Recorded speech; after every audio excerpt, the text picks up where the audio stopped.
Earlier on today, apparently, a woman rang the BBC and said she heard that there was a hurricane on the way. Well, if you're watching, don't worry, there isn't. It was the Met Office's most public embarrassment since it was set up. Right on the heels of that forecast a year ago this week came the hurricane, the worst storm for more than 250 years. It did millions of pounds worth of damage and took with it the Met Office's reputation for accurate forecasting. Since then, the weathermen at Bracknell have completely overhauled their system. Forecasters now work from new displays which give much more detailed information about winds and allow storms to be tracked much more precisely across the country. They've also spent £5 million on a new computer due to come online next year. And the firm message from the Met today is that they won't get it wrong again. I am very confident we will do a better job today. In fact, I can show you slight evidence of that.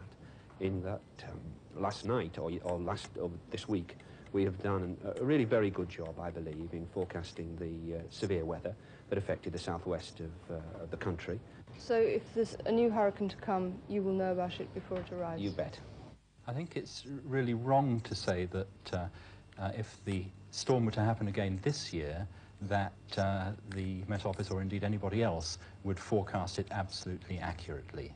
Why?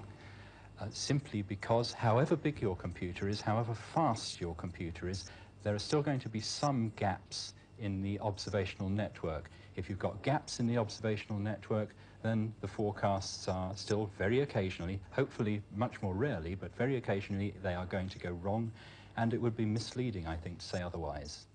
But the Met Office believe they can now give up to 4 days' warning of bad weather, and that, they say, will help save lives. Jo Andrews, News at 10, Bracknell.